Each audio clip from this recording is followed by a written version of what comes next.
Hi, ನಾನು ಇವತ್ತು ಹೀರೆಕಾಯಿ ಚಟ್ನಿ ಮಾಡ್ತಾ ಇದ್ದೀನಿ. ಅದಕ್ಕೆ ಬೇಕಾಗಿರೋ ಪದಾರ್ಥಗಳು: ಹೀರೆಕಾಯಿ ಬೇಕು, ಜೀರಿಗೆ ಬೇಕು, ಹಸಿಮೆಣಸಿನಕಾಯಿ ಬೇಕು, ಸ್ವಲ್ಪ ಹುಣಸೆ ಹಣ್ಣು ಬೇಕು, ಒಂದು 1/4 ಚಮಚದಷ್ಟು ಮೆಂತ್ಯ ಬೇಕು, ಬೆಲ್ಲ ಸ್ವಲ್ಪ, ಮತ್ತು ತೆಂಗಿನಕಾಯಿ ತುರಿಬೇಕು, ಕೊತ್ತಂಬರಿ ಸೊಪ್ಪು ಬೇಕು, ಉಪ್ಪು ಬೇಕು, ಎಣ್ಣೆ ಬೇಕು ಸ್ವಲ್ಪ ಹುರ್ಕೊಳ್ಳೋಕ್ಕಷ್ಟೇ, ಮತ್ತು ಹಿಂಗೆ ಬೇಕು. ಹೀರೆಕಾಯಿ ಸಿಪ್ಪೆನ ಸಂಪೂರ್ಣ ತೆಗೆದು ಸಣ್ಣ ಸಣ್ಣದಾಗಿ ಕಟ್ ಮಾಡಿ ಇಟ್ಕೋಬೇಕು. ಮೊದಲಿಗೆ ಈಗ ಸಣ್ಣ ಸಣ್ಣದಾಗಿ ಕಟ್ ಮಾಡ್ಕೊತಿದ್ದೀನಿ ಹೀರೆಕಾಯಿನ.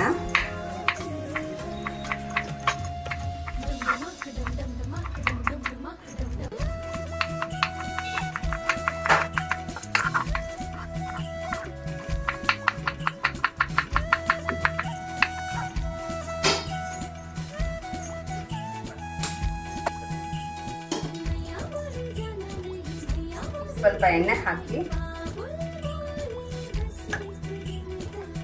ಎಣ್ಣೆ ಕಾದ್ಮೇಲೆ ಇವಾಗ ಮೆಂತ್ಯ 1/4 ಸ್ಪೂನ್ ತೊಗೊಂಡಿದ್ದೀನಿ, ಅದನ್ನ ಹಾಕ್ತಾ ಇದ್ದೀನಿ. ಜೀರಿಗೆ ಹಾಕ್ತಾ ಇದ್ದೀನಿ 1 ಸ್ಪೂನ್ ಅಷ್ಟು.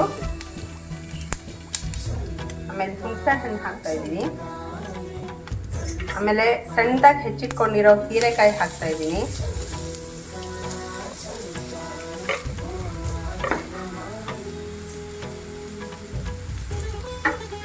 ಹಸಿಮೆಣಸಿನಕಾಯಿ ಹಾಕ್ತಾ ಇದ್ದೀನಿ. ಒಂದ್ಸಲ ಕೈ ಹಾಕ್ಕೊಂಡು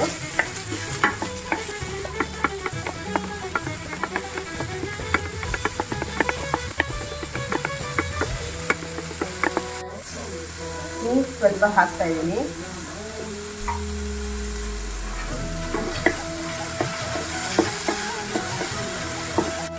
ಇವಾಗ ಹಸಿ ಕೊಬ್ಬರಿ ಒಂದು ಸ್ವಲ್ಪ ಹಾಕ್ತಾ ಇದ್ದೀನಿ. ಕೊತ್ತಂಬರಿ ಸೊಪ್ಪು, ಸ್ವಲ್ಪ ಬೆಲ್ಲ ಹಾಕ್ತಾ ಇದ್ದೀನಿ ರುಚಿಗೆ.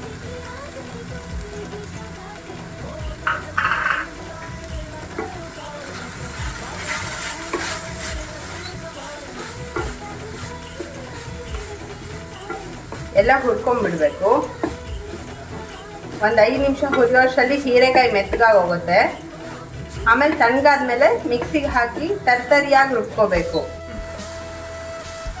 ರುಚಿಗೆ ತಕ್ಕಷ್ಟು ಉಪ್ಪು ಹಾಕ್ತಿದ್ವಿ.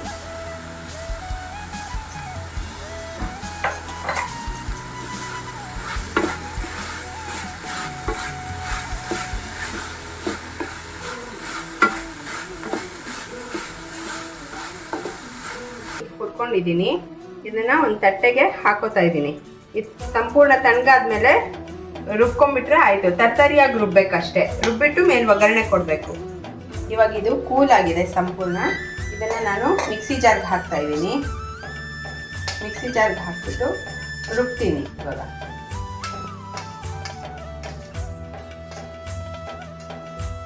ನಾನು ನೀರೇನು ಹಾಕ್ತಾ ಇಲ್ಲ, ಹಾಗೆ ತರ್ತರಿಯಾಗಿ ರುಬ್ತಿದ್ದೀನಿ.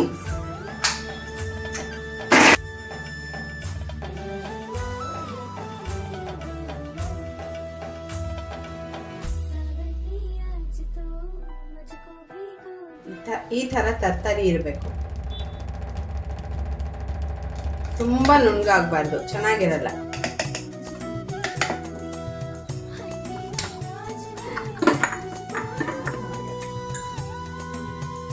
ಈಗ ಒಂದು ಸ್ಪೂನ್ ಎಣ್ಣೆ ಹಾಕಿ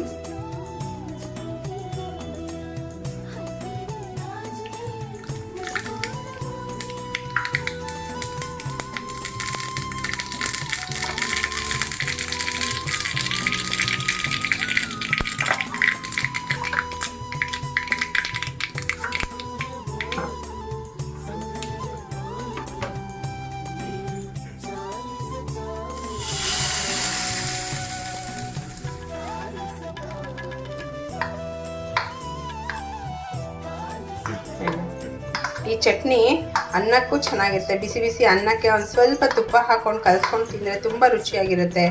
ಚಪಾತಿಗೂ ನೆಂಚ್ಕೋಬೋದು, ಅದು ಕೂಡ ಚೆನ್ನಾಗಿರುತ್ತೆ. ಇಡ್ಲಿ ಕೂಡ ನೆಂಚ್ಕೋಬೋದು.